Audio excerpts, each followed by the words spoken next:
Senhoras e senhores, boa noite. Sejam muito bem-vindos ao nosso evento dessa noite, 9 de novembro. Uma data que nós acalentamos e aguardamos durante algumas semanas. Eu faria algumas pequenas explicações para que todos possam entender. Plantadores de Tâmaras é uma associação que leva em consideração e toma emprestado, né, do provérbio árabe,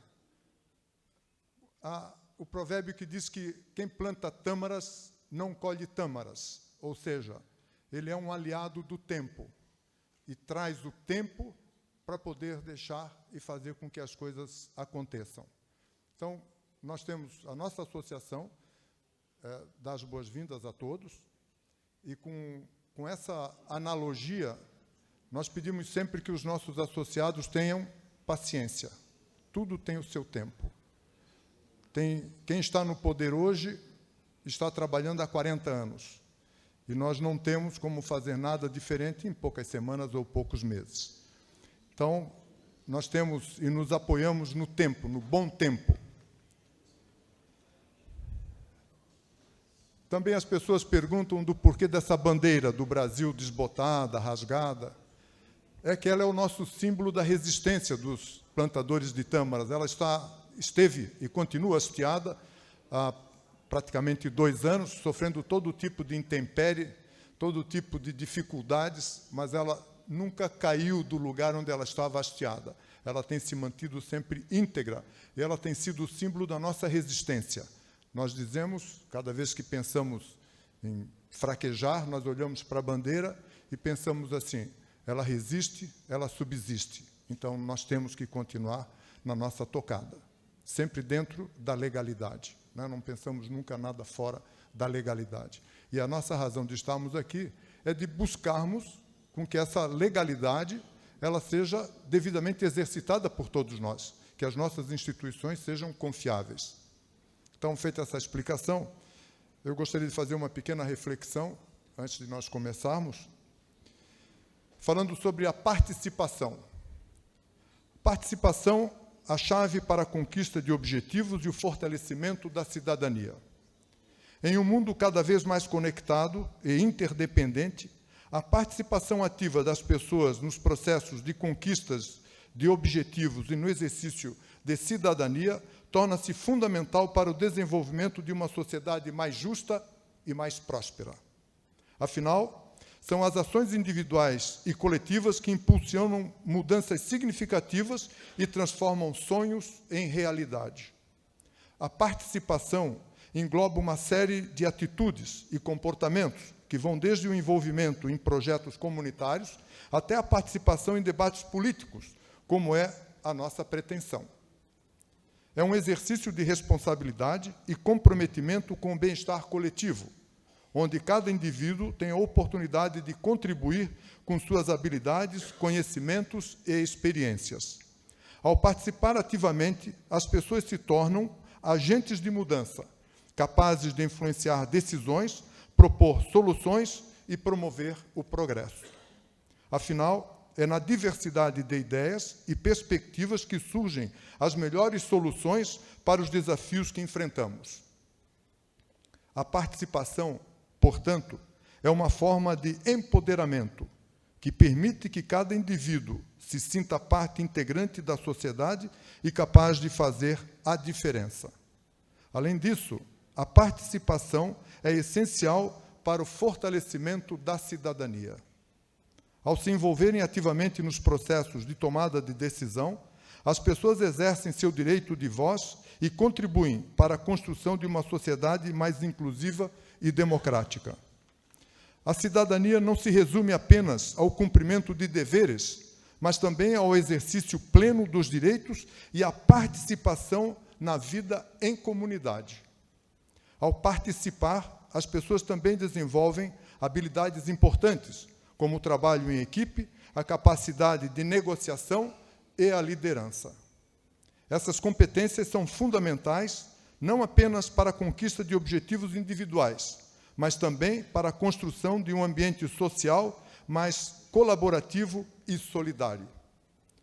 Portanto, é imprescindível que cada um de nós reconheça a importância da participação nos processos de conquistas de objetivos e no fortalecimento da cidadania. Seja através do engajamento em projetos sociais, da participação em debates políticos, da contribuição em iniciativas comunitárias ou do exercício de direitos e deveres, onde cada ação conta e faz a diferença. Lembremo-nos de que somos todos responsáveis pelo futuro que desejamos construir. Ao participar ativamente, estamos contribuindo para uma sociedade mais justa, igualitária e democrática. Unidos, podemos alcançar grandes conquistas e transformar o mundo ao nosso redor.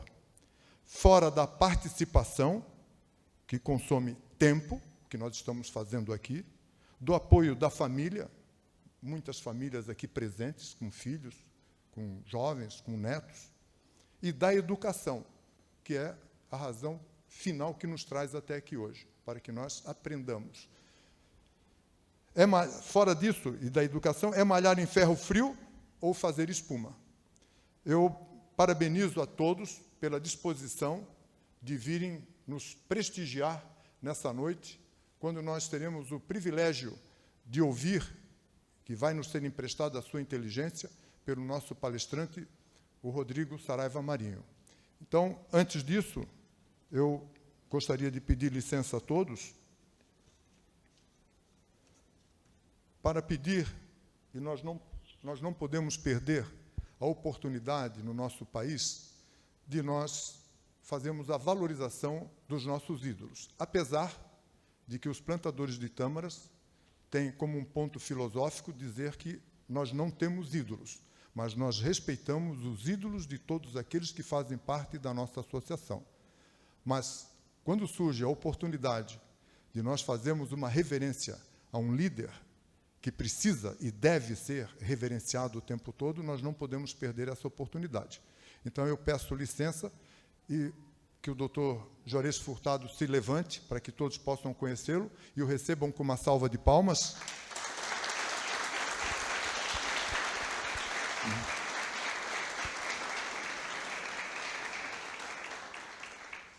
O doutor Juarez Furtado, ele nasceu em Lages, aqui no nosso estado de Santa Catarina, em 1º de abril de 1938.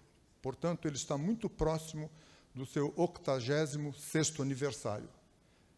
E está aqui dando um exemplo para todos nós, né, de saindo da sua zona de conforto, né, para vir aprender. Olha que quão sábio o senhor é, de sair para aprender, para ouvir de um colega, talvez aquilo que o senhor ainda não saiba, mas é difícil. É um distinto político e advogado, com uma trajetória de vida marcada por sua inabalável dedicação aos direitos humanos e ao progresso. Iniciou a sua notável carreira política como vereador em Lages, onde demonstrou seu comprometimento com os interesses da comunidade local.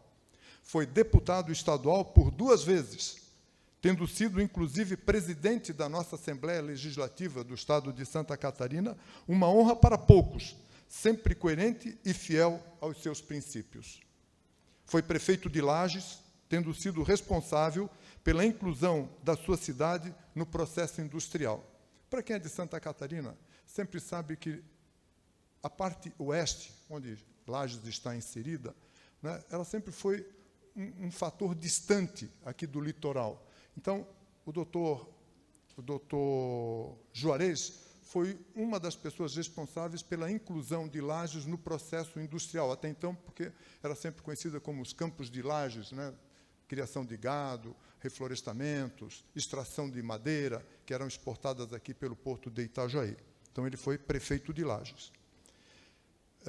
Foi deputado federal, Gilson Marques, um colega teu, né? Sempre um combativo e ferrenho defensor das causas populares.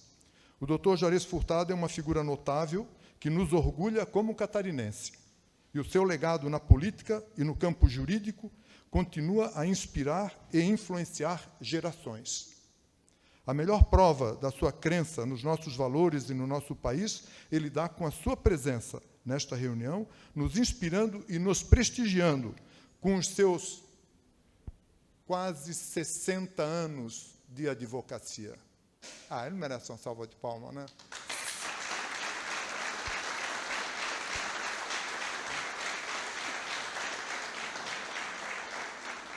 Doutor Juarez, o senhor é o nosso ídolo, né? Nós não podemos deixar de fazer esse registro. Com quase 60 anos, porque ele vai fazer 60 anos no ano que vem de advocacia, e vem aqui para prestigiar, né, o seu colega de advocacia, o combativo, o valente, o intrépido Rogério Saraiva Marinho.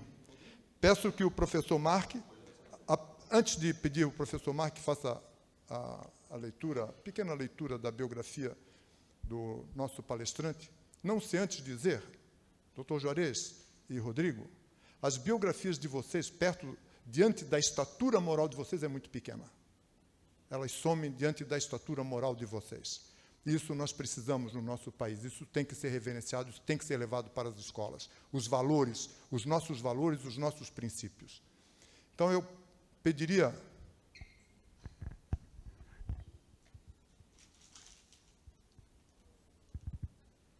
Eu vou pedir para minha mulher fazer a entrega dessas flores. Não, Ângela, eu peço perdão. Eu vou pedir para o Zenaldo entregar essas flores para o doutor Juarez, por favor. Como prova do nosso carinho, da nossa admiração.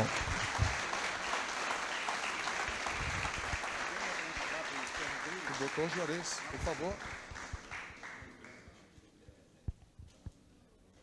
Receba essas flores como prova da nossa admiração, doutor Juarez.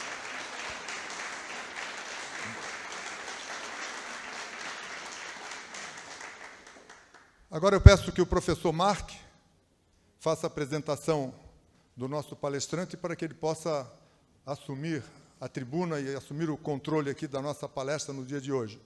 Não sem antes fazer um registro, né, de que a associação ela tem os seus valores, né, que vão sendo concedidos pelos nossos palestrantes, sempre creditado ao Mark, que eu não imaginei que conhecesse tanta gente importante assim, né? Então, tem sido de uma valia extraordinária a participação do Mark e de todos os outros associados na nossa associação.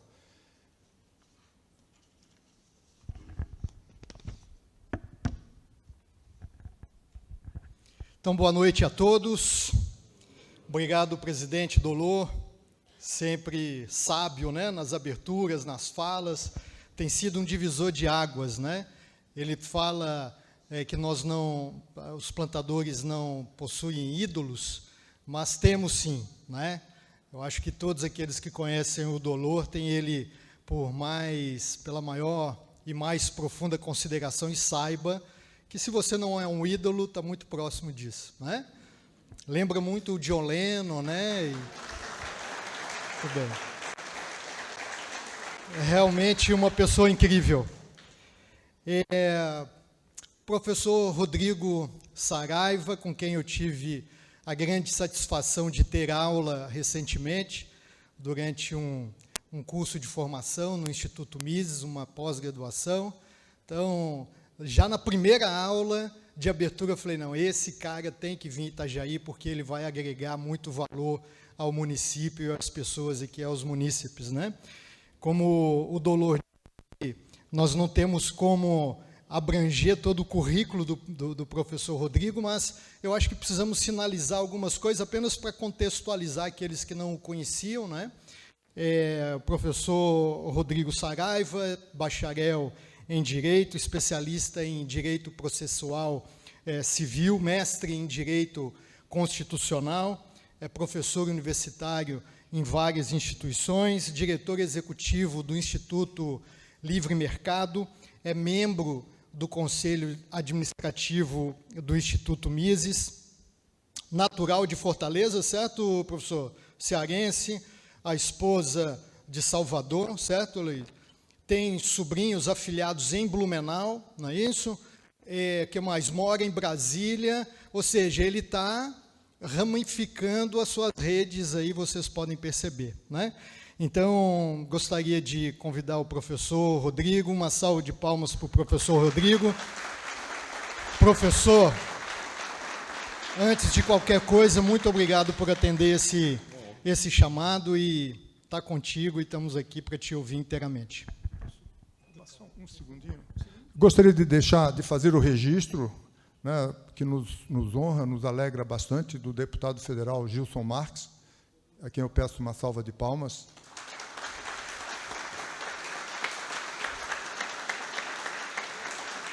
E também deixar registrada a presença dos vereadores Rubens Angioletti e Beto Cunha. Seja muito bem-vindo. Mas eu agora chamo a Ângela. Por favor, agora chegou a tua vez, Ângela. Eu sigo?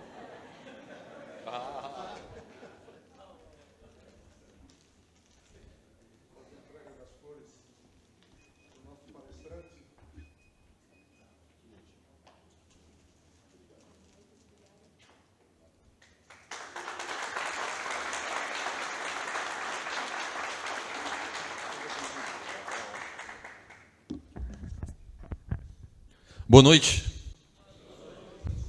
Primeiro, estar em Santa Catarina, para mim, é estar em casa. Eu tenho um pedacinho do meu coração nessa cidade, meus afilhados, que é a Maluzinha e o Marte, que não é meu afilhado ainda, mas eu estou na campanha, porque ele nasceu essa semana. Meus amigos e irmãos Rodrigo e Nani, que são de Blumenau. Meus amigos e irmãos Gilson Marques e Camila, que são queridíssimos amigos. Meus amigos também lá de Florianópolis, Bruno Souza e Manu, grandes amigos, e é sempre um privilégio estar nesse estado, onde eu sou tão bem recebido. Mas eu confesso, meu caro Zanello, Zenaldo, que eu nunca fui tão bem recebido como eu fui recebido hoje em Itajaí. Com toda a gentileza, com todo o carinho, no mercado municipal, uma maravilhosa cataplana, que diz que é a melhor comida que tem aqui, e dar frutos do mar para um cearense é sempre complicado, e estava maravilhosa. Senhores, tem uma coisa legal, um sentimento legal nessa comunidade que nós estamos, que é a sensação de família, né? A sensação de estar em casa. E vocês passam isso muito bem, é muito gostoso ter essa possibilidade. Mas aqui eu vou começar a trazer um ponto importante sobre o que a gente vai falar agora, e muito parecido, relacionado à ideia que a gente não planta para essa geração, mas para a próxima, que é a ideia da Tâmara. Mas eu queria que vocês permeassem a minha palestra com a oração da serenidade. Que Deus me dê coragem para mudar o que posso, paciência para aceitar o que não posso mudar e discernimento para entender outra coisa e outra.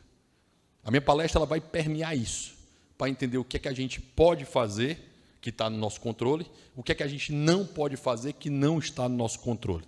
Então, a gente vai trabalhar em cima disso para entender um pouquinho da história do Brasil, um pouquinho do papel desse Estado, tão machucado e tão violentado em determinados momentos da história do Brasil, e algo esquecido, né? Porque é outro ponto importante.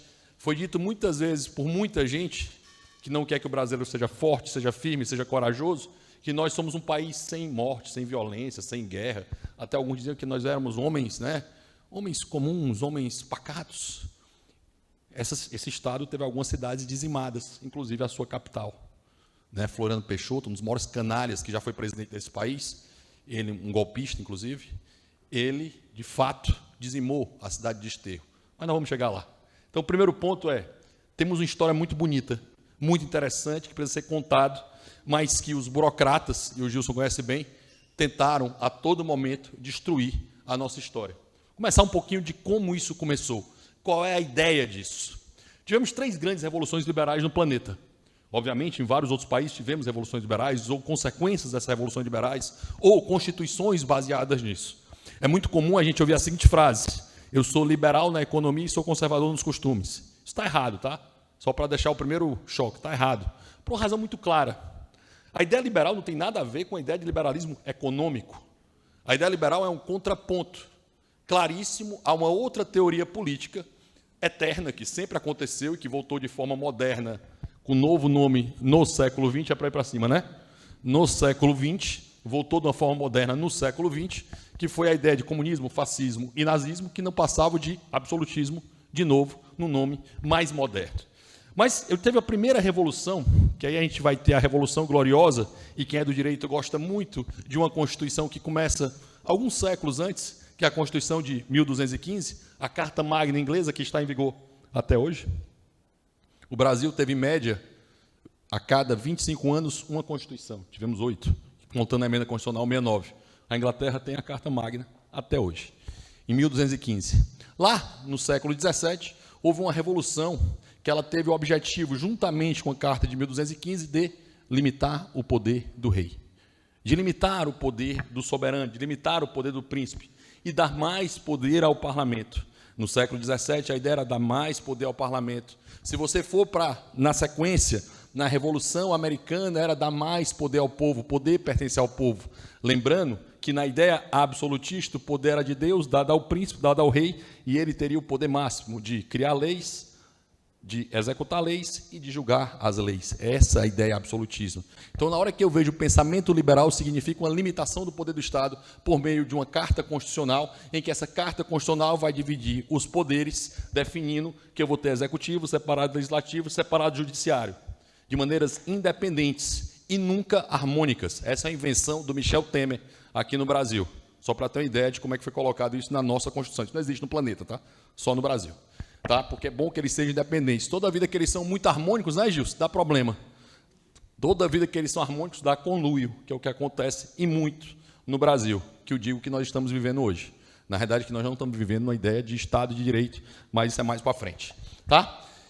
Essa última revolução, que é a Revolução Francesa, é menos interessante, a gente gosta menos, ela tem vários problemas, mas mesmo assim, como diria Edmund Burke, ela é uma Constituição, os franceses são muito bons na retórica, eles são muito ruins na prática. Então, a retórica da parte relacionada à ideia de direitos humanos, a ideia de limitação de poder constitucional, vem dessa base. Isso aqui permitiu o quê, pessoal? Essa ideia, na hora que eu limito o poder do rei, na hora que eu separo os poderes, na hora que eu permito, inclusive no Brasil, com um novo poder, baseado em Benjamin Constant, que era o poder neutro, que depois vai virar com o nome de poder moderador na Constituição de 1824, isso aqui vai gerar o quê? Qual é a consequência econômica dessa ideia política? O que é que nós vamos ter? Revolução industrial. Se você pensar, no ano zero, vocês acham que tinha mais ou menos qual população no mundo? Planeta Terra, qual era o tamanho da nossa população? Ninguém chuta? 500 milhões? Mais ou menos entre 500 milhões e 800 milhões de pessoas. É um número aproximado que nós teríamos no ano que Jesus nasceu. Em 1800... 18 séculos depois, quase 2 milênios depois, nós vamos ter qual população no mundo? Mais ou menos entre esse mesmo 800 milhões e 1 bilhão de pessoas, era o que nós teríamos no mundo. Em 2 séculos, esse planeta Terra saiu de 1 bilhão de pessoas para 8, né? Estamos chegando, o Brasil cresceu menos que deveria, mas chegamos aí a quase 8 bilhões de pessoas, que é o que nós temos no planeta Terra. O que é que aconteceu? Qual foi a ideia que mudou o mundo? A ideia autocrática, como eu falei, ela sempre existiu. A ideia de eu ter um executivo hipertrofiado, alguém controlando o legislativo, executivo e judiciário, sempre existiu. O que é que muda a partir dessas revoluções, a partir das revoluções liberais que criaram os direitos humanos? Para algumas vezes dói nos ouvidos pensar isso, né? Não foi a esquerda que criou os direitos humanos, foram os liberais, conservadores, que criaram os direitos humanos, vida, liberdade, propriedade, Estado de Direito, devido processo legal. Tudo isso foi criado por essa turma aqui, Edmund Burke, David Hume, Adam Smith, Benjamin Constant. Foi essa turma que criou essa perspectiva e essa ideia em termos teóricos. Mas isso permitiu uma revolução, chamada de Revolução Industrial. Exatamente a decorrência econômica dessa visão política. Porque na hora que eu limito o poder do rei, na hora que eu não tenho mais uma obrigação de pedir autorização ao rei, ou ao soberano, ao Estado para fazer tudo, eu vou ficar naquela frase da Drake McCloskey, que tem um livro maravilhoso, que diz: deixe-me em paz e eu te deixarei rico. Que foi exatamente o que começa a acontecer do século XIX para frente. Eu seria liberal por vários motivos, vários. Mas por um só é o que me torna liberal em face de todos os outros. A escravidão acaba por conta dessas ideias. A escravidão acaba exatamente por conta dessas ideias, dessa visão. Porque até então, quem fazia trabalho braçal eram os escravos. O que é que a Revolução Industrial traz? Uma substituição de escravos por máquinas. Foi exatamente o que foi feito, foi exatamente o que permitiu o avanço da economia, o crescimento econômico, e se você pegar um gráfico de riqueza, ele faz assim, ó, ele vem estável, estável, estável, estável, até porque a população fica estável, estável, estável, de 0 até 1800, e depois ela sobe igual um foguete. Ela faz isso porque as ideias permitiram que isso acontecesse. Isso não foi feito antes, porque não haviam essas ideias. São as ideias que iluminam a escuridão, são elas que fazem a virada relacionada a esse tema. Tudo isso eu estou falando porque isso também vai chegar no Brasil. Isso também vai ter a sua consequência no Brasil. O nosso último rei absolutista era Dom João VI, que é tratado por muitos como um idiota. Né? Alguém já viu, né? O comedor de galinhas, né? Já viram isso, né? Aqueles televisão sempre tratou Dom João VI como um idiota. Só que Napoleão, que talvez tenha sido o maior gênio político desse milênio, do milênio passado que nós vivemos, gênio militar que nós tivemos, ele disse que o único soberano, o único chefe de Estado que o enganou foi Dom João VI. Dom João VI levou, em 1808, todo o seu séquito, né, toda a corte de Portugal para o Brasil. Toda a riqueza, toda a biblioteca, todas as instituições, tudo aquilo que foi de conhecimento foi separado de Portugal para o Brasil. E não foi de forma assodada, não tinha como ser, eram 20 mil pessoas, era toda a riqueza, todo o ouro de Portugal, lembrando que era metalismo ainda.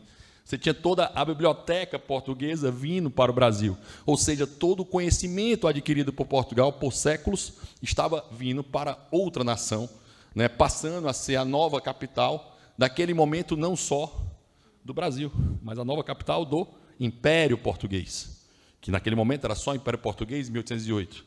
Em 1808, Dom João VI fez isso. Mas isso não foi criado à toa, desde Dom João IV já havia essa projeção, já havia essa ideia, já havia essa visão, e foi ele que permitiu que acontecesse, Dom João VI. Em 1815, o Brasil se torna Reino Unido de Brasil e Portugal, Reino Unido, Portugal, Brasil e Algarves. Nós nos tornamos um Reino Unido. E em 1822, esse cara, que fez muito, com pouquíssima idade, quem tem 35 anos, imagina o que esse cara fez, certo? Esse cara teve 30 filhos reconhecidos. Deve ter feito mais, né? Deve ter feito mais, mas tinha 30 filhos reconhecidos. Fez duas constituições. Constituição de 1824 do Brasil, ele que é um dos redatores da Constituição. A Constituição de 1826 de Portugal foi ele que fez. O hino brasileiro, a melodia do hino brasileiro foi ele que escreveu. A melodia e a letra do hino português foi ele que escreveu. Esse cara recebeu 4 coroas. 4 coroas foram oferecidas a Dom Pedro I. A coroa do Brasil, em que ele cedeu para o filho, Dom Pedro II. A coroa de Portugal, em que ele cede para a filha, Dona Maria II, ganhando uma guerra completamente improvável contra o seu irmão absolutista, Miguel, né, o usurpador. Ele recebe, é oferecida a ele a coroa da Espanha, é oferecida a ele a coroa da Grécia. E ele nega todas as coroas. Dom Pedro I está para o Brasil como George Washington está para os Estados Unidos. Se Dom Pedro I quisesse ter sido ditador, ele teria sido. Se Dom Pedro quisesse, como haviam vários na América Latina, ele sempre abraçou a ideia de ser um monarquista constitucional. Ele sempre abraçou a ideia de ser um liberal. Sempre, certo? Defendendo fortemente a ideia de ter uma Constituição, limitando o poder de quem? Que é o que a Carta Magna fez em 1215, subordinando ao poder do rei, porque na ideia absolutista o rei estava acima, porque ele era indicado por Deus, do texto constitucional, ele passa a estar abaixo. Tanto é que a coroa portuguesa, por muito tempo, a coroa não ficava na cabeça do imperador, né? Ficava na cabeça, né? Era sempre dada à Nossa Senhora. Aqui no Brasil, se tivesse um terceiro reinado, teria sido feita a mesma coisa, porque a coroa pertence a Nossa Senhora Aparecida. Nessa visão, esse cara que fez tudo isso, ele manteve o Brasil unido. Nós mantivemos uma única língua. Se você for do Oiapoque ao Chuí, eu já fiz isso algumas vezes, nós falamos a mesma língua. Nós temos tradições muito semelhantes, visões de mundo muito semelhantes. Mesmo aqui, lá do Ceará, mesmo Santa Catarina, com diferenças, óbvio que temos diferenças, né? É muito diferente você chegar aqui num porto que tem um porto olhando para o outro. Eu nunca tinha visto isso, é incrível, tá? E você ter essa visão. A Constituição de 1824 ela foi criada trazendo a única Constituição que foi criada trazendo 4 poderes: o poder executivo, o poder legislativo, o poder judiciário e o poder moderador. O poder moderador, muitos vão contar uma mentira para vocês, e aqui o que não falta são mentiras, tá? Não falta são mentiras, que o poder moderador dava muito poder ao imperador, que ele dava o poder ditatorial ao imperador. Mentira. O imperador do Brasil, pela Carta Constitucional, não podia apresentar projeto de lei, não podia apresentar emenda constitucional, não tinha direito à medida provisória, não podia ter decreto-lei. Ou seja, o presidente atual, seja Lula ou Bolsonaro, tinham mais poderes do que o nosso imperador. Tinham mais poderes que o nosso imperador. O nosso imperador não podia propor uma lei, não podia apresentar uma emenda constitucional. Na verdade, essa Constituição, a de 1824, ela teve uma emenda constitucional, mesmo com quórum igual à de lei ordinária. Quantas emendas constitucionais a Constituição atual do Brasil tem? E contando. Alguém está mais? Pode ir para cima. Falou 100 aqui, quanto mais? Não, calma. 131 indo para 132, né? Porque tem uma para ser, tem duas, né? Já na escala, que foi aprovada 2 semanas atrás na Câmara, que está no Senado, e tem agora a PEC da reforma tributária, que é mais uma, essa desgraça, que é mais uma, tá, para o Brasil acontecendo. Então, assim, são 133 a caminho. 131 hoje, mas 133 a caminho. Essa Constituição teve uma emenda constitucional. É a Constituição mais longeva da história do Brasil. A Constituição de 1824 é a Constituição mais longeva da história do Brasil. É o período, principalmente com a chegada de Dom Pedro II, de maior estabilidade que o Brasil teve, né? Mais estabilidade que o Brasil teve. Se você pensar, eu vou aqui para baixo rapidinho, já volto para cima, tá?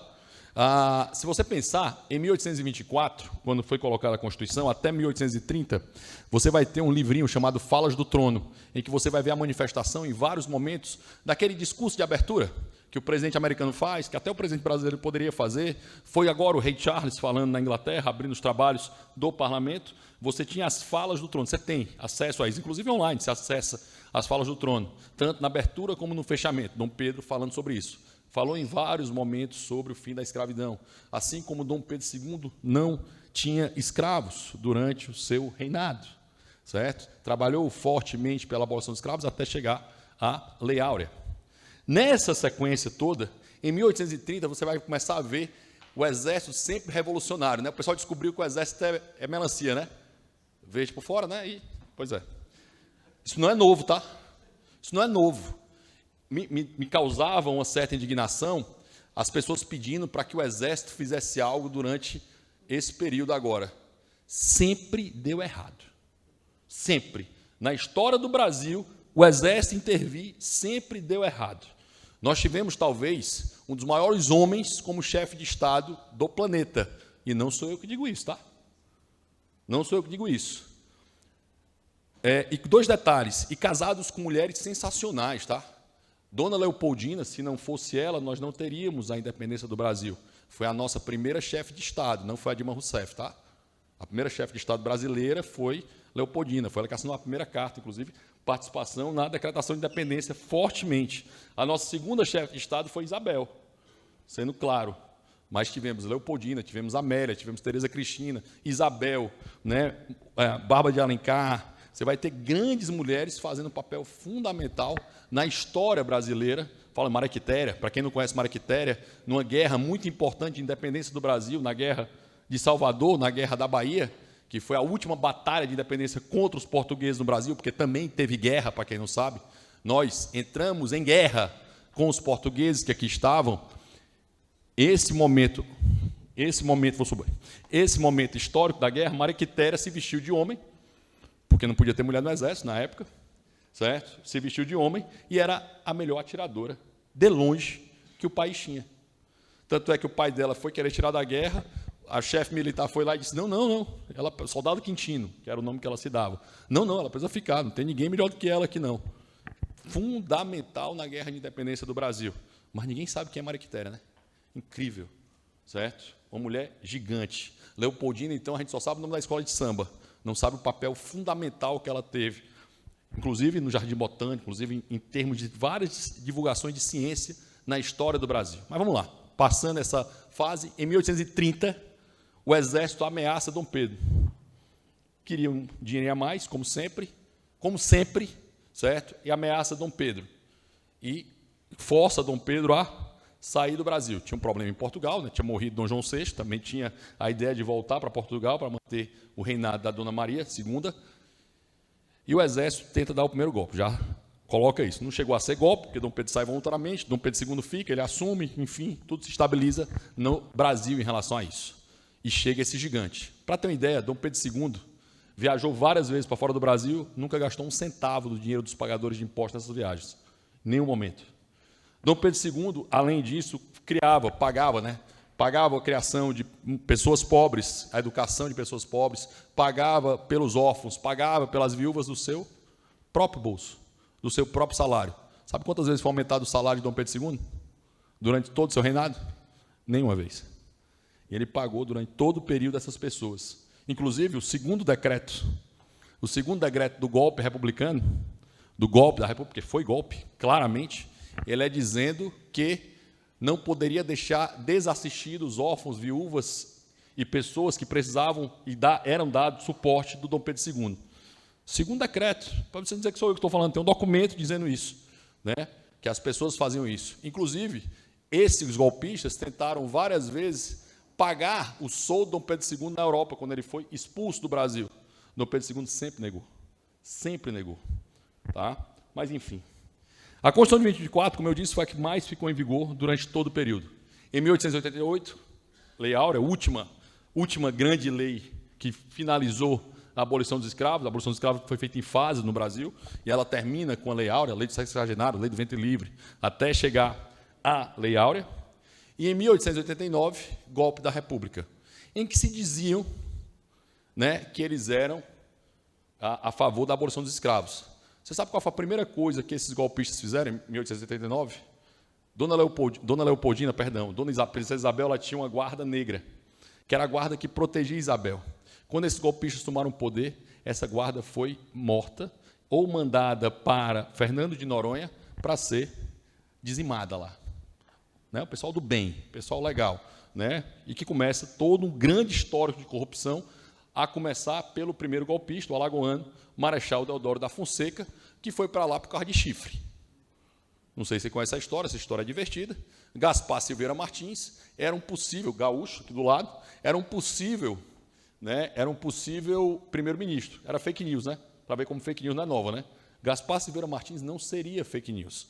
Mas um cara chamado, não seria primeiro-ministro, mas um cara chamado Benjamin Constant, que não é o que eu falei do poder neutro, mas o professor da Escola Superior de Guerra, ele começou a espalhar uma mentira, dizendo, junto com os tenentes, de novo com o exército, né, começou a espalhar mentiras, dizendo que assumiria esse cara, que era um desafeto do cara mais condecorado da Guerra do Paraguai, que era o Marechal Deodoro da Fonseca. E que era uma briga, uma rivalidade muito forte, porque a esposa de Gaspar Silveira Martins escolheu não ficar com Deodoro e sim ficar com Gaspar Silveira Martins. Houve escolha nesse sentido. Ela estava com Deodoro e ele tomou a moça, né? Chifre.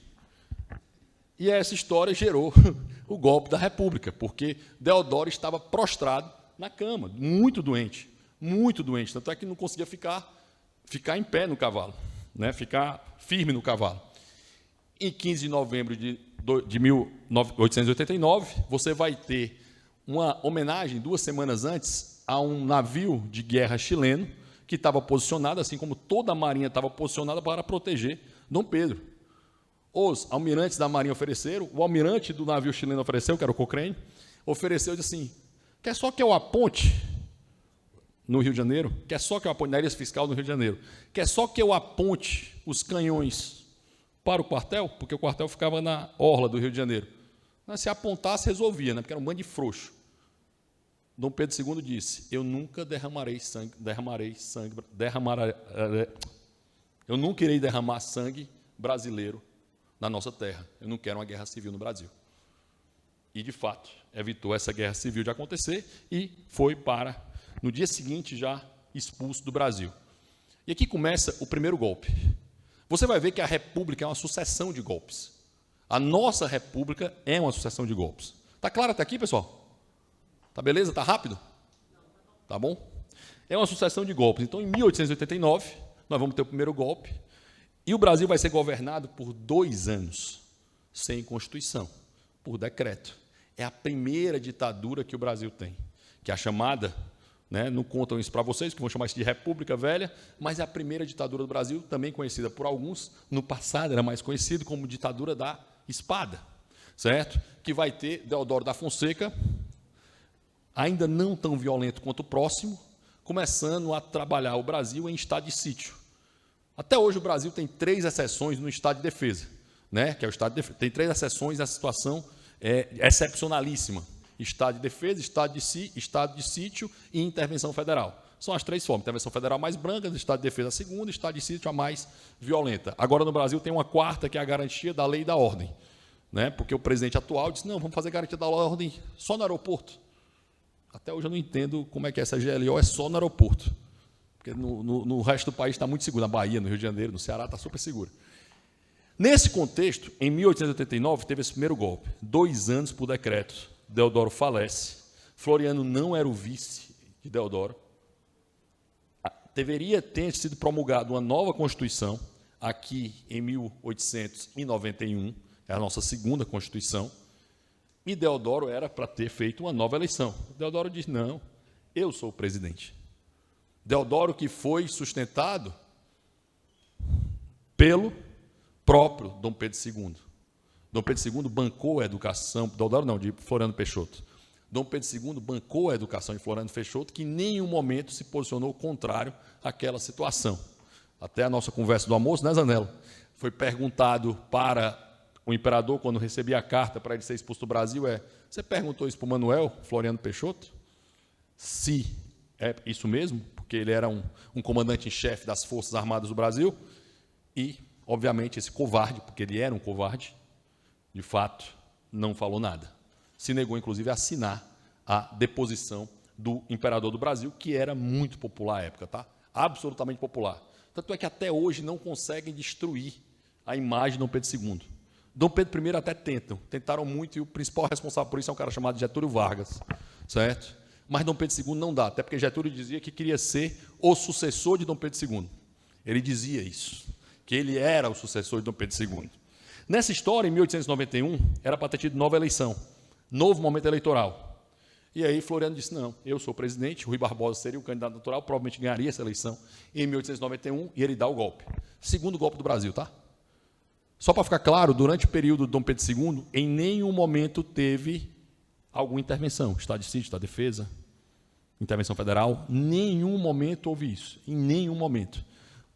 Durante todo o período da República Velha, todos os presidentes, todos, decretaram estado de sítio ou estado de defesa, salvo um, que era um cara chamado de Campos Salles, um liberal, o cara mais próximo a liberal que a gente já teve no poder, foi o único que negou fazer o estado de sítio. Todo o resto fez isso, todos.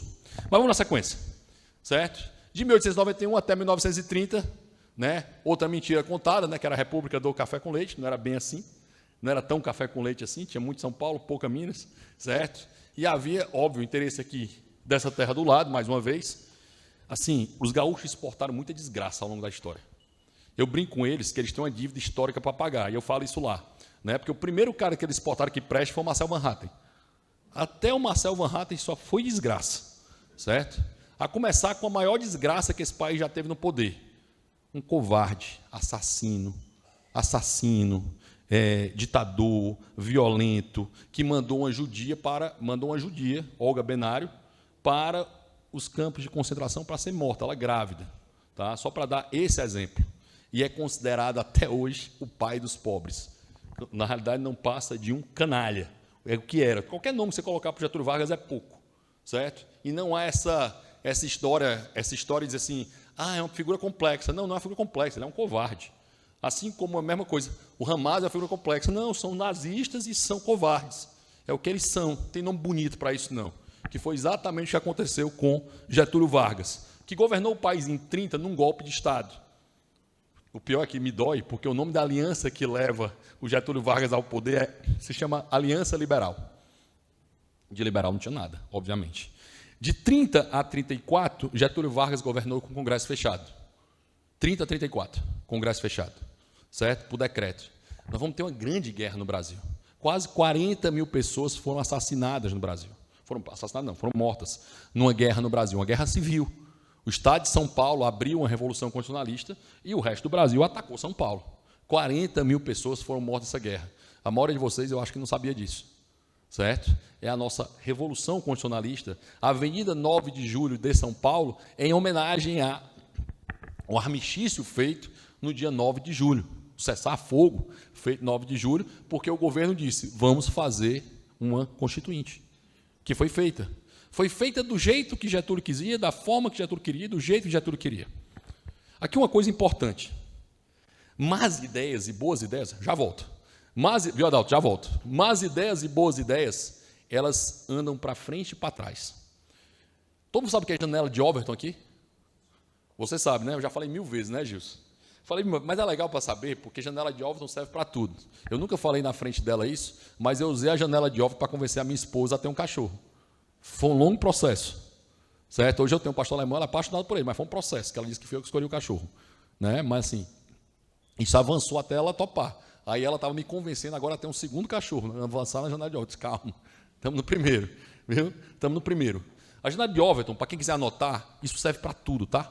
Quem quiser anotar, é importante isso. A janela de Overton tem 6 fases. Serve para mudança no teu negócio, serve para mudança na tua família, serve para mudança na tua empresa, serve para mudança cultural, serve para a guerra cultural que nós vivemos. Tudo isso serve a tal janela de Overton. A janela de Overton tem 6 fases. Impossível, radical, aceitável, sensata, popular e necessário. Impossível, radical, aceitável, sensata, popular e necessária. Eu vou de novo.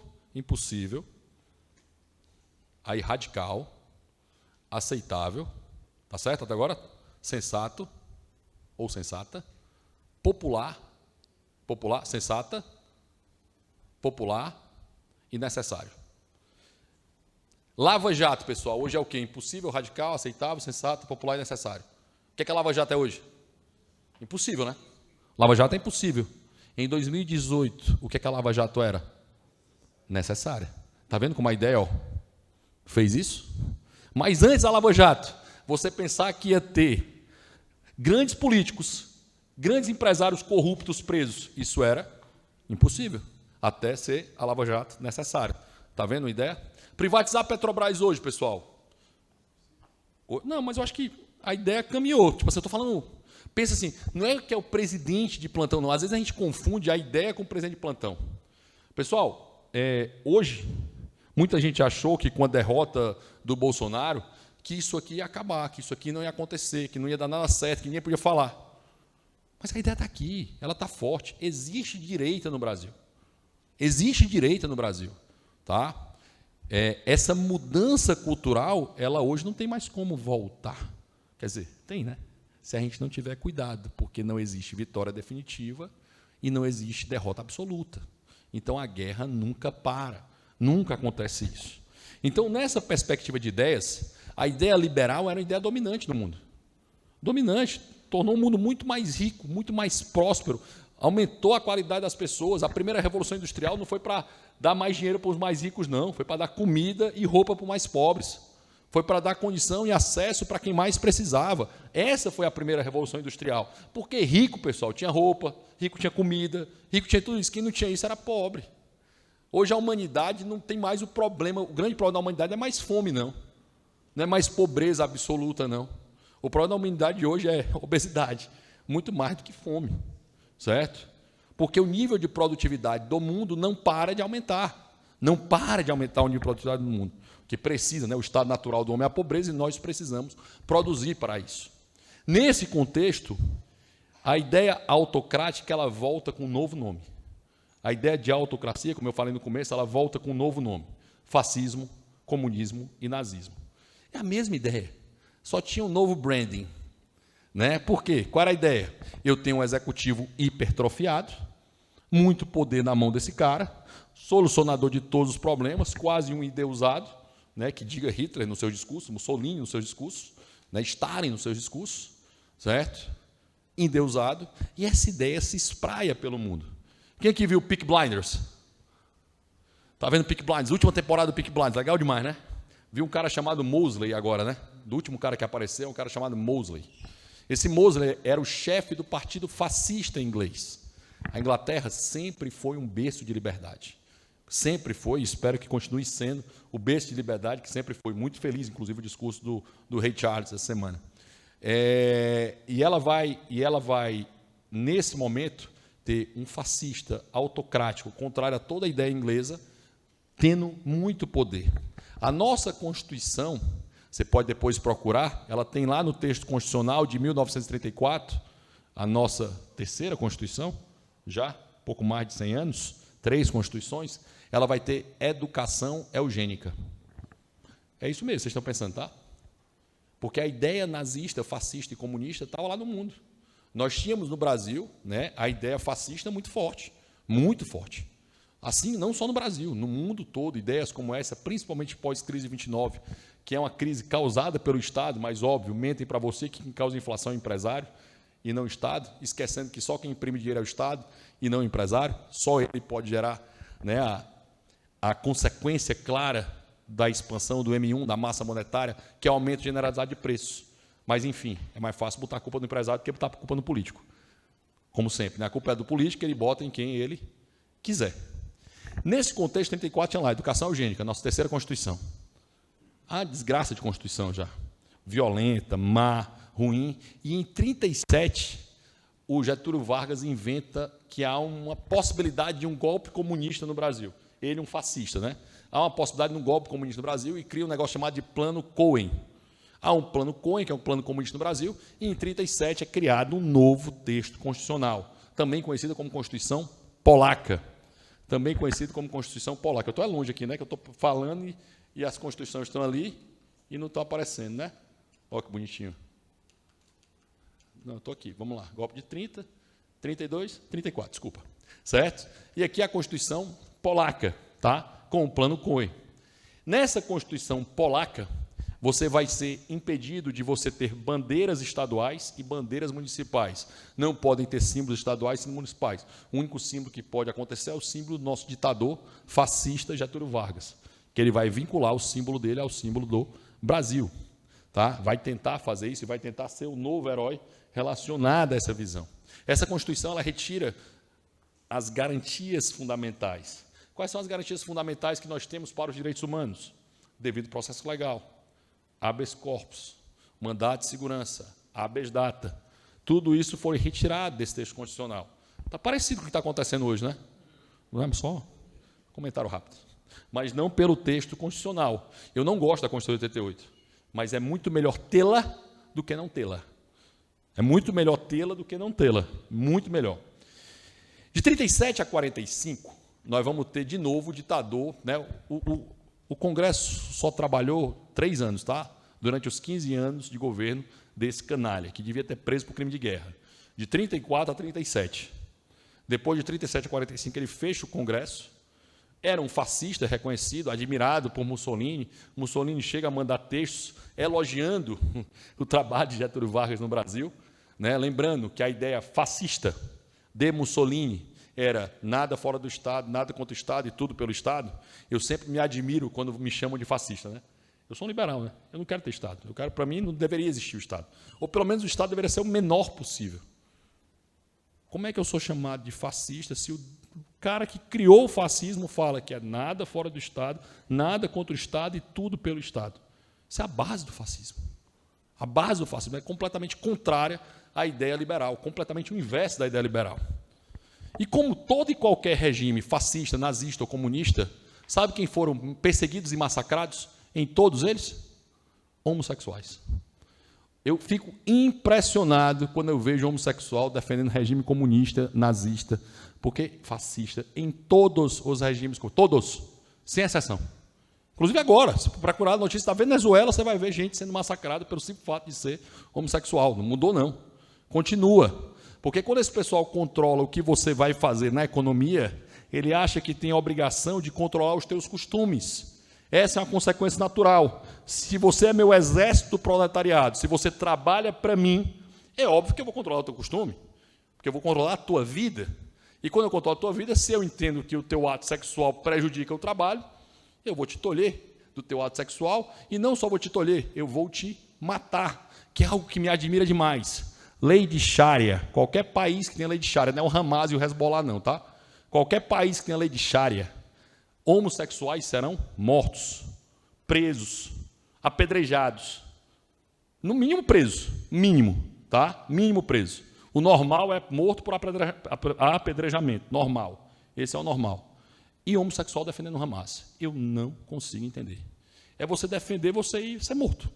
Tá? É o que você está defendendo. Na Palestina, você não poderia defender. Tanto é que está sendo muito engraçado que você vê os homossexuais junto com os palestinos, o pessoal começa a tirar os homossexuais, né? Porque, obviamente, eles não concordam com aquilo. Essas pessoas são mortas pelo simples fato da sua orientação sexual, o que é um absurdo. Tá? Mas é uma realidade de você não entender aquilo que você defende. Você não entender a consequência da história para a sua própria realidade. Em 46, nós vamos ter um golpezinho aqui, tá? Ó. Alguns dizem que é um golpe bom, né? Não sei se pode dizer um golpe bom. Tem um golpe bom que é tirar o Getúlio Vargas. Tiramos um fascista do poder, em 46. Certo? 45, final de 45, Segunda Guerra Mundial acaba, e o exército olha para o Getúlio Vargas e diz, se tu não sair, a gente te mata. Certo? Basicamente isso. Se tu não sair, a gente mata Vossa Senhoria, Vossa Excelência. Aí o Getúlio, que não era burro nem nada, ele sai. Certo? Getúlio era um canalha, mas não era burro, para deixar claro. E em 46, nós vamos ter uma nova Constituição. Só brincando aqui, ó. Só contar para recapitular, tá? 1824, 1891, 1934, 37, estamos chegando na nossa 5ª Constituição. Olha que delícia. Certo? Pense na governança de uma empresa que muda a sua norma fundamental 5 vezes. Pense no maluco que empreende no país que muda a sua regra 5 vezes. Pense, o país está de um jeito, não, vai mudar tudo. E a Constituição é um livro aberto, né? Tudo pode mudar, inclusive a sua propriedade. Certo? Né? Para quem sabe o que é poder constituinte, meu caro professor sabe o que é o poder constituinte, ele é o que o constituinte quiser. Inclusive dizer, ó, vamos zerar a propriedade. O México fez isso. A União Soviética fez isso no seu texto constitucional. Tá? Em 17 e em 18. A Constituição do Weimar não fez isso, não, mas ela dava brecha para fazer isso, e Hitler, que usou essa Constituição, muito elogiada pelos professores de direito constitucional, a Constituição de Weimar, eles só esquecem que a Constituição que Hitler usou no seu poder. Só esquecem esse pequeno detalhe, porque a próxima Constituição alemã, inclusive a Constituição outorgada pelos Estados Unidos, em vigor até hoje, de 46. Ou seja, 19 a 45 foi a Constituição de Weimar. Tá? Em 46, uma Constituição municipalista. Certo? Uma boa Constituição. Tá? Não é a nossa melhor, para mim a melhor é de 24. Por incrível que pareça, a segunda melhor é de 1891. Essa é a terceira melhor. Certo? Que é a Constituição de 46. Inclusive, Roberto Campos defendia que essa Constituição era para ter sido a base do texto constitucional de 88, né, com adaptações, porque as histórias eram parecidas. Víamos de regimes ditatoriais parecidos. Então, apesar do primeiro, do Getúlio ter sido o segundo, né, do Getúlio ter sido muito mais violento do que o período militar. Não que justifique, ditadura é sempre ruim. Sempre ruim. Não existe ditadura boa, todas são ruins. Inclusive a de 64. Tá? Nesse contexto, nós vamos ter um novo golpe, de 46 a 64. No mundo havia, sim, uma batalha absurda acontecendo, principalmente na América Latina. O filho do Mário Vargas Llosa, o Alberto Vargas Llosa, escreveu um livro chamado Manual do Perfeito Idiota Latino-Americano, em que ele dizia que as ideias vêm morrer na América Latina. Né? As ideias vêm morrer aqui. Então, o combate do mundo acabou vindo para cá. Se era os Estados Unidos, se era a União Soviética. Se era um lado, se era o outro. O Gabeira, né, o Fernando Gabeira, fala que o pessoal da esquerda não queria a democracia, queria uma ditadura de esquerda. E do lado de lá, houve a ditadura de direita. Alguns defendem que 64 foi um contragolpe. Eu tenho um pouco de dificuldade, cada vez mais tenho dificuldade nisso, um contragolpe. Alguns defendem isso. Castelo Branco, que foi o primeiro presidente cearense, ele disse várias vezes que aquilo ali era para acabar em 67. Não era para continuar depois de 67, porque, em tese, a ameaça comunista teria acabado. Aí, mais um gaúcho, de novo, para variar, né? Mas um gaúcho de novo, em 67, ele vai e diz, não, eu quero ser o próximo presidente, Costa e Silva, gaúcho. Tá? E ele assume a presidência em 67, depois de saber não se Castelo foi morto ou foi matado, morte morrida ou morte matada, certo? Mas coincidente. O pessoal tem umas batidas de carro coincidentes, né? Que aconteceu com Getúlio, aconteceu com JK. É o pessoal que coincidentemente morre de uma batida de carro. É tipo o pessoal da União Soviética, que é contra o governo e pula do prédio, da Rússia, né? Eles pulam, bilionários que gostam de pular de prédio. Não sei se vocês viram isso, toda semana tem um bilionário pulando de prédio na Rússia. Coincidentemente, são os bilionários que criticam o governo. E, coincidentemente, nos dois casos, Getúlio e Castelo eram contrários à manutenção da ditadura e Juscelino era um natural candidato a presidente do Brasil. Juscelino Kubitschek. Nessa condição, em 67, vamos ter a nossa sexta Constituição? Sexta, né? 46 é a quinta. Sexta Constituição, 1967. Constituição que foi feita, né, com muita estranheza no Congresso Nacional. Não satisfeito com isso, começamos AI-1, AI-2, AI-3, AI-4, AI-5, também tirando de novo todas as garantias que eu falei, habeas corpus, habeas data, mandado de segurança, tudo isso foi tirado na Constituição de 69, que é, por alguns do direito, vão dizer que é só uma emenda constitucional. Se você pegar os jornais da época, todos eles falavam que ali era uma nova Constituição. Todos eles falavam, né, que 3 pessoas se reuniram, 2 generais e o Pedro Aleixo, se reuniram para escrever a Constituição de 69. Né? Então, vamos para a 7ª Constituição. 7ª, tá? Constituição. Nessa sequência, vamos ter aqui Costa Silva, Médici, Geisel, um monte de gaúcho de novo, né? Costa Silva, Geisel, Médici. Aí vai chegar de novo Geisel, um cara que pouca gente conhece, chamado Golbery, né, que é o cara que criou a ideia da ditadura e destruiu a ideia da ditadura, que era um cara que trabalhava muito no bastidor, e o último presidente militar, que foi Figueiredo, que dizia que gostava mais de cavalo do que de gente, e que deveria ser esquecido, e de fato foi, certo? Em 85, mas ele fez o papel de transição. Aí, em 85, indo aqui um pouquinho para frente, nessa situação, nós vamos ter um outro golpe. É interessante falar isso. Havia uma disputa política, e aqui eu estou tentando ser rápido, eu estou falando para caramba, tá? Porque, enfim, é muita Constituição, tá, pessoal? Desculpa. É muito mais fácil falar de uma Constituição. Quando eu comecei a falar sobre Constituições, é porque eu fiz graduação, nunca tinha me explicado isso. Eu fiz mestrado, nunca tinha me explicado isso. E eu comecei a me interessar muito para a história constitucional, porque comecei a estudar muito a história americana, da Constituição americana, e disse, mas nós temos uma história constitucional muito rica. Nós temos ali um período imperial muito rico. E eu comecei a estudar aquilo e fui vendo, caramba, é muito rico mesmo. É muito interessante a história do nosso próprio país.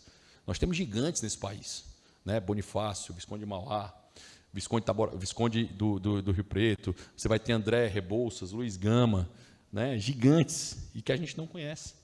Então, assim, impressionante isso. Você vai ter o próprio Roberto Campos, que é uma figura genial que a gente não conhece.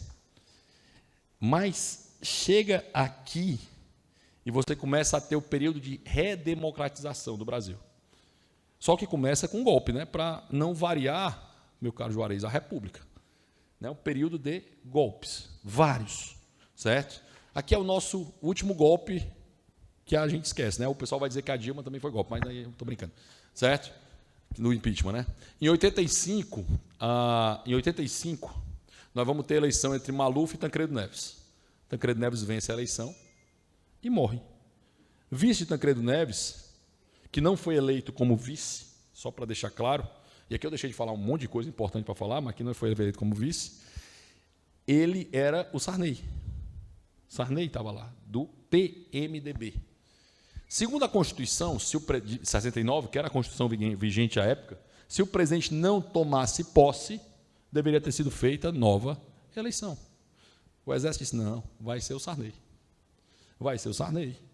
E nós tivemos um cara que ninguém sabia quem era, impopular, de um estado com pouca repercussão política, nada contra o Maranhão, adoro o professor Maranhão, mas enfim, certo? O cara estava lá foi levado, alçado à presidência da República, numa eleição indireta, ele nunca teria sido eleito, tá? Nunca. Tinham figuras muito mais relevantes que o Sarney no parlamento brasileiro naquele momento. Apesar dele navegar muito bem no bastidor, sempre navegou muito bem no bastidor, mas não seria eleito, não era popular para isso. Maluf poderia ser, tipo assim, a voltasse para a eleição, provavelmente Maluf teria sido o presidente. Não sei se seria melhor do que o Sarney, mas teria sido o Maluf presidente. Nessa situação, Tancredo Neves não assume, morre, comoção popular violentíssima, porque era um momento que todo mundo esperava que houvesse essa redemocratização acontecendo, que o Tancredo, que era uma figura muito popular, que aqui, rapidinho, não deu tempo de falar que tem outro golpe que eu não coloquei aqui, que eu não sei se vocês sabiam, que o Brasil já foi parlamentarista, fora do Império, porque o Brasil foi parlamentarista no Império, mas fora do Império foi parlamentarista, por 2 anos. Em 61, quando o Jânio Quadros, que achava que era muito popular, renuncia e o João Goulart assume, imediatamente há um golpe parlamentar, apoiado pelo Exército, certo? Em que o João Goulart, em que o Tancredo Neves e o Congresso transformam o Brasil imediatamente num parlamentarismo, de 61 a 63. Uma das causas do golpe de 64, certo? Porque volta o João Goulart ao poder, que era o vice do Jânio Quadros. Só que um era, em tese, de direita e o outro era de esquerda. Só que você elegeu o presidente e elegeu o vice, tá? Então, podia ter, tipo assim, a gente podia ter eleito agora, o Brasil poderia ter eleito o Bolsonaro e o Mourão, para vocês terem ideia. Só para colocar, né? Porque o Bolsonaro e o Alckmin, alguém podia pensar, né? Se você voltasse alguns anos, podia pensar que era quase a mesma coisa, né? Mas uma coisa legal que o Brasil descobriu é que o social-democrata, o PSDB, é um partido de esquerda. Olha como a gente descobriu isso. Para muitos, né, era triste quando o Aécio perdia ou quando o Alckmin perdia, porque a nossa direita era a esquerda.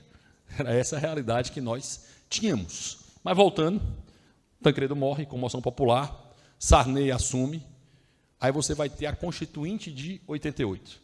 Nós vamos ter essa visão acontecendo, em que foi feito um acordo que o Sarney ficaria por 5 anos, os próximos mandatos seriam 4 anos, certo? Foi feito aqui um golpe econômico, né?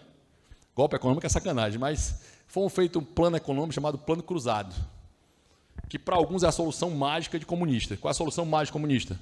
Tabelar preço. Pô, por que não? Solução tão genial. Vamos tabelar o preço. Juan de Mariana, que era um grande escolástico tardio, dizia que só Deus teria capacidade sozinho de definir o preço de determinada coisa. Porque existe tanta coisa acontecendo para você chegar a definir um preço, tantas razões, tantas variações, tantas definições para definir o preço, que isso só o mercado, de maneira completamente espontânea, consegue dizer. Porque quem define o preço na prática, pessoal, é quem? O consumidor. Porque se o consumidor não comprar, você faz o quê? Se o consumidor comprar demais, você faz o quê? Aumenta o preço. Esse é o sonho de todo político, é revogar essa lei, que é a lei da oferta e da procura. Não dá, né, Gilson? Tu tenta explicar todo ano, toda semana isso lá no Congresso, é impossível revogar a lei da oferta e da procura. Não dá para revogar ela, certo? Nesse sentido, nós vamos ter e com isso, né, nesse período de plano cruzado, alguns aqui viveram, vão descobrir que dá certo por 2 meses. Que foi o que deu certo. Só que, coincidentemente, eram os 2 meses que precisava para ganhar a próxima eleição. Dava bem certinho, 2 meses aqui, a eleição era bem aqui. E aí o PMDB teve a maior base parlamentar da sua história. Nunca teve tanto deputado como teve naquele momento, porque parecia que a inflação tinha sido controlada. Mas qual é a causa da inflação, pessoal? Já falei aqui, qual é a causa da inflação? O governo se financia de 3 formas: tributos, empréstimo e inflação. Tributo é isso aí que estão tentando fazer agora, né? Estamos descobrindo que vamos pagar o maior IVA do planeta Terra. Né? Que lindo, que reforma maravilhosa. Certo? Desgraça de reforma. Quem é do setor de serviço aí começa a se preocupar e muito com essa reforma, tá? Porque ela é muito ruim. Tá? A indústria está achando bom porque para a indústria é boa, mas só para a indústria. A indústria está esquecendo que talvez não tenha quem compre. Esse é um problema. Essa é a primeira forma. Essa Constituição é impagável, a de 88. Completamente impagável. Tanto é que ela foi reformada 130 vezes porque ela se tornou menos impagável depois de 130 reformas. Algumas complicadas, mas a maioria melhora ela. A segunda forma é empréstimo, nacional e estrangeiro. Ou seja, eu peço dinheiro para dentro, quem vai lá no Tesouro, direto.org.br, está financiando o Brasil, tá? Você acha que não, você está dando sua poupança para o Lula, para o Bolsonaro, essa turma que você está dando sua poupança para eles. Essa é a segunda forma. A terceira forma é inflação, imprimir dinheiro, que é a mais canalha de todas. A primeira impacta essa geração, o tributo. A segunda, a próxima geração, nossos filhos e netos.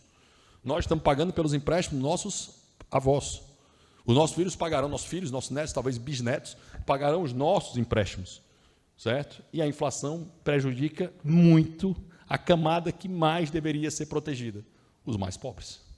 Porque ele não tem o dinheiro para se resguardar, ele não tem acesso bancário, melhorou um pouco, mas não tem acesso bancário para se proteger da inflação. Então, o dinheiro dele vale, se for 10% da inflação, R$1.000 dele esse mês, esse ano que vem vai valer R$900.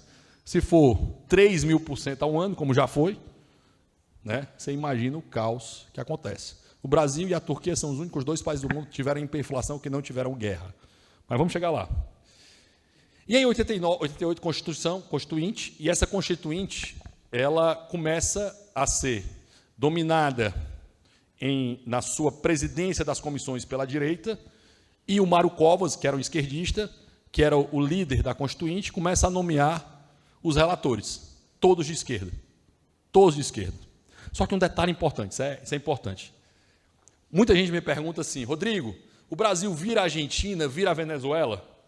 A gente tem um ponto de equilíbrio no Brasil que é engraçado, eu vou explicar por quê. Se chama Centro Democrático, que hoje é quem? Famoso Centrão. O Centrão nem deixa o Brasil dar certo, nem deixa o Brasil dar errado. É engraçado isso. Ele nem deixa o Brasil dar certo, porque na hora que começa a poder dar certo ele trava, e nem deixa o Brasil dar errado, porque senão ele vai perder a boquinha dele e dar uma segurada. Na Constituição de 88, o Centro Democrático é criado na seguinte situação. Para quem conhece o plenário da Câmara, as votações, em regra, são por maioria simples. Ou seja, o meu quórum é 257, tem 257 deputados, metade votando, ou senadores, metade votando, metade mais um votando aprova, metade menos um votando não aprova. É essa. Só que para a aprovação da Constituinte, naquele momento eu tinha que ter maioria qualificada no plenário, que não precisava ser quórum constitucional, porque era só um Constituinte. Então, era a maioria qualificada. O que é isso, maioria qualificada? Tinha que ter 257 votos no plenário. Tinha que ter 257, tinha que ter os 513, né, e 257 votando. Era a maioria do total. Os 81 e 41 votando. Só que na comissão, bastava a maioria simples. Eu tinha 21 parlamentares em cada comissão. Se eu tivesse lá um quórum de 11, que era metade, se 6 votassem, eu alterava o texto constitucional. Só que eu só conseguia modificar o texto constitucional no plenário com maioria absoluta. Ou seja, o texto da comissão podia ser, dos comunistas que estavam comandando, podia ser maioria simples, e o texto de lá, do plenário, maioria absoluta. O que é que o Centrão fez? Foi criado um centro democrático, que é aí a criação do Centrão, que mudou o regimento da casa, que alterou essa regra. Que foi isso que permitiu que a Constituição não fosse tão ruim, que ela seria muito pior do que está aí hoje. Porque o Brasil teve um azar absurdo, absurdo. Quando eu brinco, eu digo assim, a Inglaterra tem sorte. O Charles podia ter sido rei há 40 anos atrás, se a mãe dele tivesse falecido. Ele só foi rei depois que estava velho. E com menos ímpeto, né? Porque aquela mulher viveu eternamente, né? Era quase, não uma múmia. Eu amo a Elizabeth, mas enfim. Ela era uma mulher imortal, certo? Incrível aquela mulher. E eu acho que a Inglaterra tem essas bênçãos, né? Você pega desde Alfredo, para quem já viu Vikings, para quem já viu Last Kingdom, recomendo esses 2 seriados, ou quem já leu a história dos povos de língua inglesa, você vai ver quem foi os grandes reis, inclusive as grandes mulheres que foram rainhas inglesas no momento certo. O Brasil, no momento certo, perde a chance de ter uma grande mulher como rainha, no momento certo, certo? Nós perdemos algumas possibilidades, como esperar mais um ano para fazer um texto constitucional. Porque em 1989, o que é que acontece no planeta? Cai o muro de Berlim. E as pessoas fogem para que lado?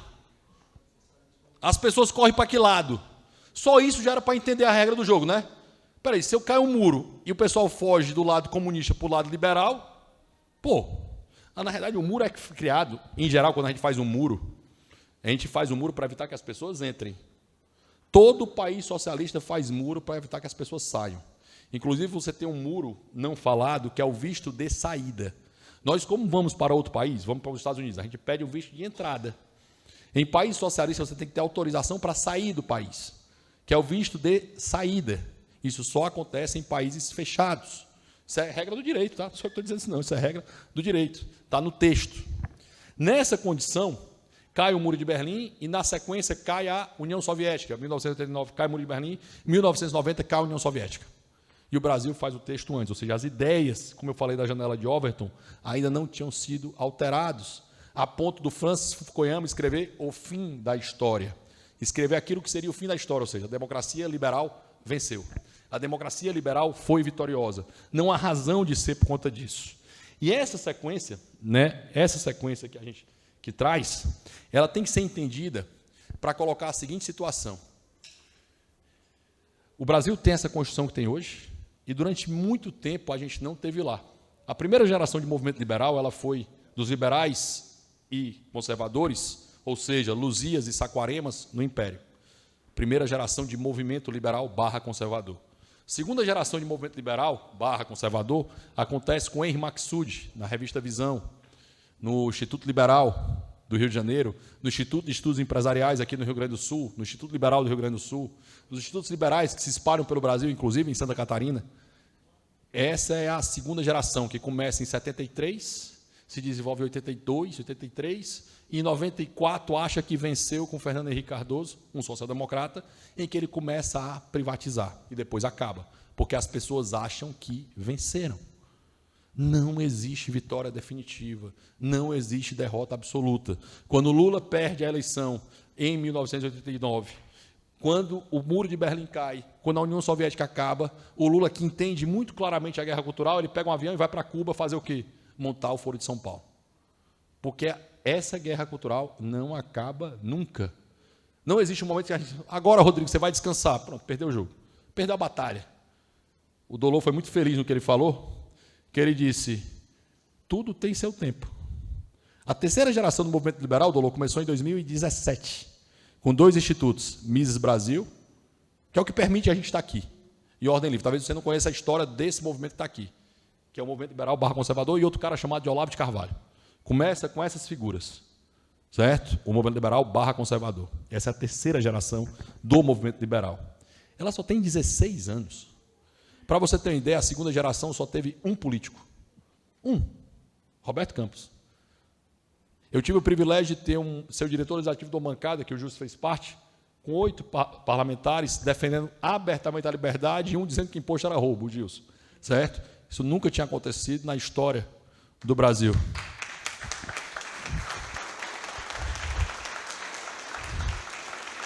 Nessa condição, voltando para cá, exige muito a ser feito nessa terceira geração de movimento liberal. Lembra que eu falei a primeira coisa? Que Deus me dê coragem de mudar o que posso, paciência para aceitar o que posso mudar e discernimento. Perder a eleição, ganhar a eleição, não está no controle de ninguém. Não está no controle de ninguém.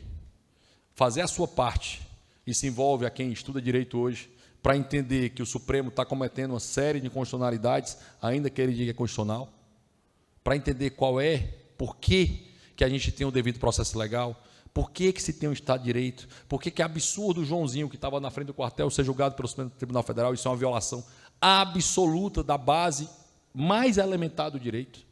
Entender isso é fundamental para quem faz direito. Não é porque um órgão jurisdicional diz que aquilo é certo, que aquilo será certo.